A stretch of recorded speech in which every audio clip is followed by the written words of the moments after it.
Thanks, Tina. As Tina said, I wear two hats. One is the LRC and one is Diaspora Dialogues. And the mandate of both organizations is similar. It's to bring Canadians together across different backgrounds and beliefs to dialogue about the society in which we live. The manifestation of that mandate is different forms with each organization. So the LRC produces a print magazine and also discourse events like this one about books and ideas and writers. And Diaspora Dialogues produces a book series and also funds the creation and presentation of new fiction, poetry, and drama.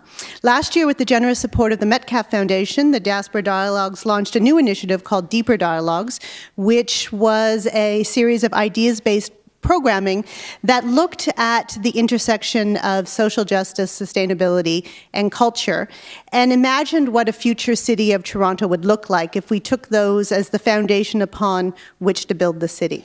From that comes this initiative, Steal This Idea, in which we've asked this panel of very smart, very good-looking Torontonians to steal an idea on behalf of our city and all of us. We're glad you're joining us here this evening to roll up our sleeves and have some dialogue about what kind of city we want to live in. So it's my pleasure to introduce our moderator for this evening, Royson James.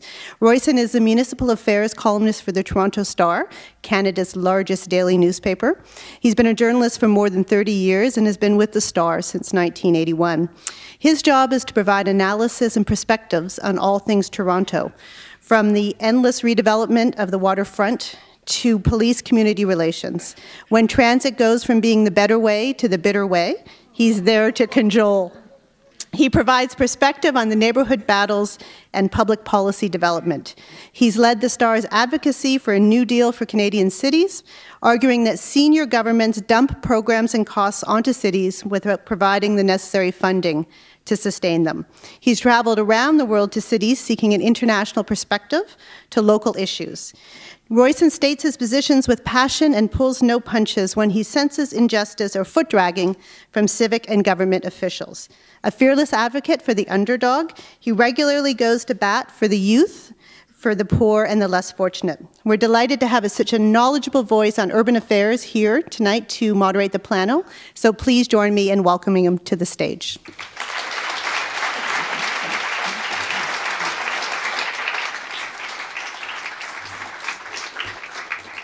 Thank you, Helen, and good night, everyone. Now, you guys may be delighted to have me here tonight, saying that I'm so knowledgeable, etc. But since October last year, or was it the year before? Seems so long now. Since October last year, I've been giving advice and a lot of ideas to one Robert Ford, but he doesn't seem to be taking my advice.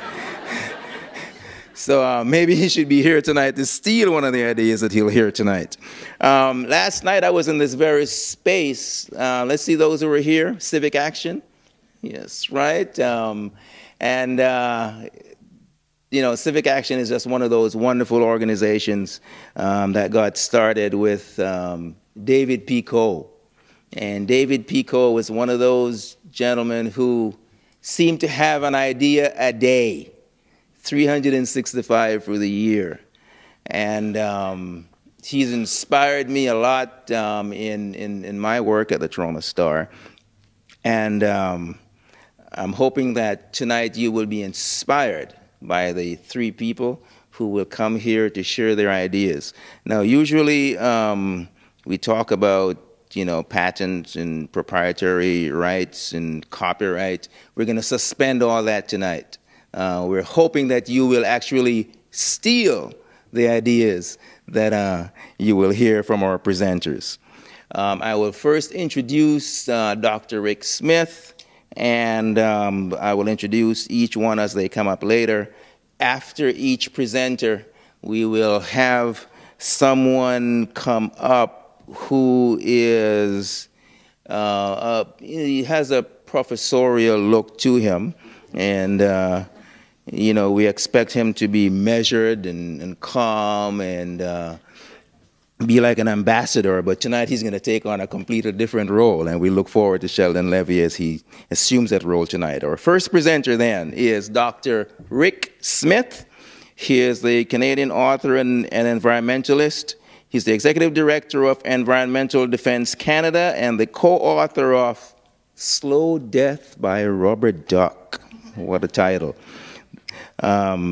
He's been featured on Dr. Oz, Fox News, and Oprah Magazine. It's been translated into 6 languages. He holds a PhD in biology and was a former chief of staff for the Federal New Democratic Party. Science and policy have had equal importance in his career. He's regarded as one of the country's leading environmental campaigners and has spearheaded efforts to achieve important new environmental and health protections. So, Dr. Rick Smith will be joining us. He'll be the first one, and as soon as he presents, then we will ask Sheldon Levy, the president and the vice chancellor of Ryerson University, to come up and to give a response. For 30 years, Mr. Levy has dedicated himself to post-secondary education.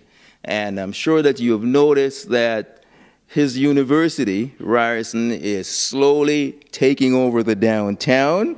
And we really commend him for that. Certainly Yonge Street will look a lot better as a result of that, sir. So, Dr. Rick Smith, we welcome you to the podium. And after he's presented, then we'll have a 3-minute response from Sheldon Levy. Thank you.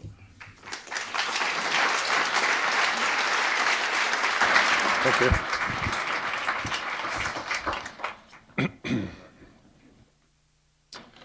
Thank you, Royson. I appreciate that. Just as I pour my glass of water here, thank you very much to the Literary Review of Canada and Diaspora Dialogues and the library for the invitation to present my stealable idea this evening. Very grateful to be invited here this evening because, as you may have heard over the past couple of weeks, our federal government is on a bit of a rampage when it comes to so-called radical environmentalists, sundry malcontents who advocate crazy things like an end to global warming. We stand accused of the serious crime of actually trying to thwart that most downtrodden and beleaguered group in our society, the oil and gas industry. So can I ask, are there any other radical environmentalists here this evening? Just put up your hand if you're feeling full of malcontentedness, or today in the newspaper they accused us of being adversaries. That was the word they used, were adversaries. Anyway, it's very nice to be among friends here this evening.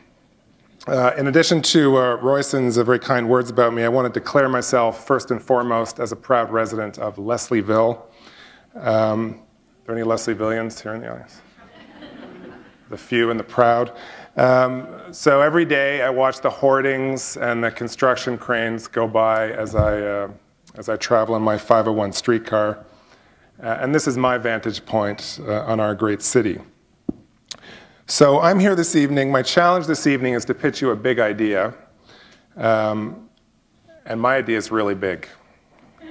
It's bigger than Margaret Atwood's Twitter following, which I checked on the way over here in the cab, and it currently stands at 300,000. It's pretty big.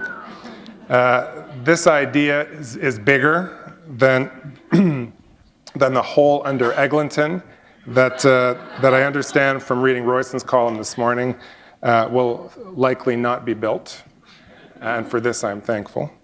This idea is bigger than Donald Trump's hair and his 60-story Trump Tower, which impedes traffic forever at the corner of Adelaide and Bay.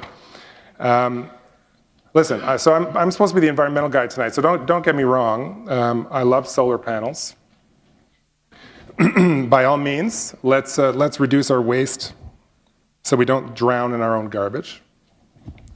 Absolutely, let's invest in transit so that people don't have to spend half their lives in traffic. But my question to you this evening is, if we really want to green the concrete jungle, how about greening the concrete itself? That is my question this evening. So this is my big idea, and it's exactly the size of the thousands of high-rise and low-rise buildings and sidewalks that will be built in Toronto over the next few decades. As the construction that surrounds us attests, this is a fantastic burst of city building, clearly. Something that's creating in my neighborhood and your neighborhoods denser, more interesting, more livable communities. But this phenomenon requires enormous amounts of concrete. And where we get that concrete is the challenge, and the challenge I want to talk about tonight. So first, the facts. And those of you who read the Toronto Star will know all this already. So you can tune out now, come back to me in 5 minutes or so. Those of you who haven't read the Star lately, listen up. What's happening in Toronto with high-rise construction is an internationally significant phenomenon. At this moment, there are 132 high-rise buildings going up in our city. And that's more than anywhere else in North America by a long shot. To give you some context, Mexico City, with a population of 21 million, ranks a distant second with 88 high-rise buildings going up. New York City, with a population of 8 million, falls in third at 86 high-rises going up. And the field then drops off dramatically, 17 high-rises at the moment. That podunk town known as Miami is building a measly 16 high-rises at the moment. So in the words of Buffalo Springfield, something is happening here. And when my colleagues were helping me with this speech today, they were like, do you have to have the classic rock references in there? Answers, yes. So there's been a huge shift in our city in the past decade from low-rise to high-rise building. Provincial and municipal land use policies, such as the establishment of the Ontario Greenbelt, have contributed to this shift. High-rise units now make up fully 60% of new home sales in the GTA, compared to only 25% in the year 2000. And in contrast to that high-rise boom, sales of ground-related dwellings, single-family homes, has declined dramatically. And lest you think this trend is confined to central Toronto, that is not the case. This is happening GTA-wide. High-rise living is taking hold even in unexpected places like Richmond Hill, Ontario, where I am from. And actually, at one point last summer, sales of high-rise suites in the traditionally low-rise loving 905 surpassed high-rise sales in the 416 for the first time. So this increase in high-density development along transit lines is in itself a great antidote to urban sprawl, but the increase has also accomplished a major shift from a wood-dependent to a concrete-dependent style of building, because of course high-rises need lots and lots of concrete. Single-family dwellings do not. So I want to focus this evening on that most ubiquitous of Toronto building materials. And here's a little concrete 101. Concrete's a mixture of essentially cooked, crushed limestone and an aggregate material, like maybe a gravel or sand, and water. And the making of concrete has a global effect because it takes so much energy to cook that limestone. The cement industry actually ranks second only to the energy industry in terms of the emission of greenhouse gases. And there's also a highly local effect. The stone and aggregate used in concrete comes, because it's a very heavy product, usually comes from just outside the GTA. And the GTA consumes over 60 million tons of aggregate every year, much of that used in concrete. So if I can ask a question this evening, how many of you heard of this Melanchthon mega quarry that's going in? A lot of you may have seen the lawn signs that have gone up, or maybe some of you went to Foodstock up in Melanchthon a few months ago. There's a huge quarry, really unprecedented in its size, up in the Shelburne area. But the interesting thing here is the worrisome thing is that the GTA's consumption of aggregate necessitates the yearly equivalent of 6 Melanchthon megaquarries. And this one quarry, the proposal is for a quarry that would span over 2,000 acres, so an area about 25% the surface area of downtown Toronto, at a depth, when they're done, of 1.5 times the height of Niagara Falls. So there's a very big hole in the ground that's being proposed for the Melanchthon area. So simply put, at present, the GTA's appetite for aggregate and concrete is basically insatiable, and it's resulting in dozens of conflicts all across southern Ontario in our neighboring communities as these new quarries and existing quarries and expanding quarries move forward.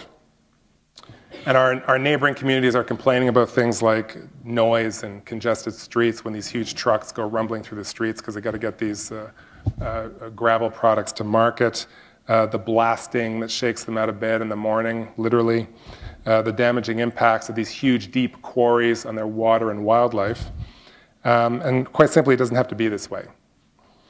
What seems like a somewhat complicated problem isn't really. Put bluntly, the question is whether Toronto is going to build up by blowing up the Niagara Escarpment and other green spaces or not. And so let's start with the fact that unlike paper and tin cans, Ontario recycles basically no aggregate. So if you think about it, every ton of aggregate, used sidewalks, used asphalt, that you can crush up and then plow back into new building is a ton of aggregate, virgin aggregate that you don't have to blast out of the ground. And so get this, only 7% of all the aggregate used in Ontario is recycled. And that contrasts with almost 90% recycled aggregate used in building in some European countries. And so if Europe can do it, why do we seem to be stuck between a rock and a hard place?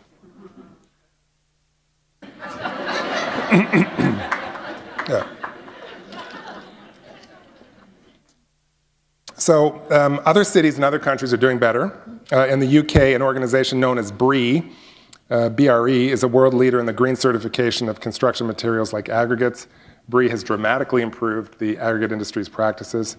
In Canada, my organization, Environmental Defence, and a company called Dufferin Aggregates have partnered to develop a new Made in Canada green label called SERA, S-E-R-A, Socially and Environmentally Responsible Aggregates. You can find it online at sera.ca. But setting up green labels for things doesn't really matter that much if you don't have a buyer. And here's where we come back to my idea. Toronto is already a leader in green building.